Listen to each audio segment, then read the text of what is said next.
కొండలు గుట్టలు మాయం, అక్రమంగా మొరం తవ్వకాలు, రాత్రి వేళ తరలిస్తున్న అక్రమార్కులు పట్టించుకొని అధికారులు. దండపల్లిలో గూడెంగుట్టలో మొరం తవ్వకాలు జరిపే ప్రదేశంలో ఉంచిన జేసీబీ. ఈ కొండలు గుట్టలు మొరం తవ్వకాలు, ఇసుక అక్రమ రవాణా, అసలు జిల్లాలో మైనింగ్ శాఖ ఉందా లేదా అని అర్థం కాని పరిస్థితి.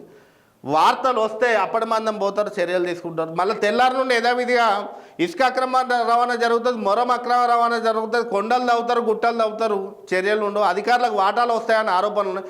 ఎన్ని ఆరోపణలు వచ్చినా, ఎన్ని విమర్శలు వచ్చినా ఈ మైనింగ్ శాఖ, స్థానికంగా ఉండే రెవెన్యూ శాఖ ఈ అక్రమదారులకు వత్తాసు పలుకుతూ వాళ్ళు ఇచ్చే వాటాలకు అలవాటు పడుతున్నారు. వార్తలు ఎన్నిసార్లు వార్తలు, ఒకరోజు వార్త రాస్తే తెల్లారి నుండి అక్కడ కొండలు గుట్టలు మొరం తరలకుండా ఉండాలి. కానీ 2-3 రోజుల తర్వాత యథావిధిగా కొనసాగుతుంది. ఆ వార్త వచ్చినా మేము వచ్చేటప్పుడు నీకు ఫోన్ చేస్తాం, నీ వాహనాన్ని, నీ జేసీబీని, నీ ట్రాక్టర్ నాడు ఉంచకు, మేము తనిఖీలలో నువ్వు దొరకకుండా ఉండని ఈ మైనింగ్ శాఖ, రెవెన్యూ శాఖే ముందస్తుగా అక్రమదారికి సమాచారం. ఈరోజు దండపల్లి మండలం గూడెంగుట్ట ప్రాంతంలో మొరం తవ్వకాలు జరిపే ప్రదేశం.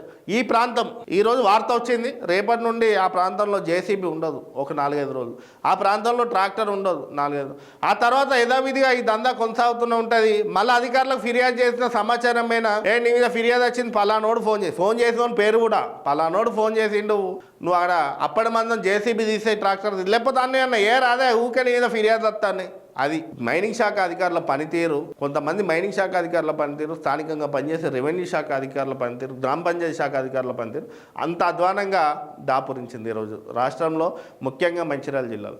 ముందస్తుగానే సమాచారం అందించిన వివరాలే అధికారులు గోప్యంగా ఉంచాల్సింది పోయి ముందే నీ కంప్లైంట్, నీ మొరం తవ్వకాలపై పలానోడు ఫోన్ చేసిండు, అన్న సెటిల్మెంట్ చేయి, అన్న సంగతే చూడు అని బెదిరి దాడి చేయని చెప్పి కొంతమంది అధికారులు ఆ అక్రమదారులతో ముందస్తు సమాచారం ఇచ్చి దాడులకు ప్రేరేపించే పరిస్థితి కూడా ఈరోజు మంచిర్యాల జిల్లాలో చూడాలి. మరి ఇప్పుడు ఈ కొండల అక్రమ రవాణాపై సాక్షిలో వార్త వచ్చిందా, మరి మైనింగ్ శాఖ, రెవెన్యూ శాఖ, స్థానికంగా ఉన్న గ్రామ పంచాయతీ అధికారులు మరి ఏం చర్యలు తీసుకుంటారు, ఎన్ని రోజులు ఈ కొండలు గుట్టలు తవ్వకుండా, మొరం తవ్వకుండా చర్యలు తీసుకుంటారో కూడా చూడాలి. మనం చెప్పిందే నిజమవుతుంది, 100% మన నమ్మకం ఉంది. మరి అధికారుల చర్యలు కూడా ఎట్లుంటాయో కూడా చూద్దాం.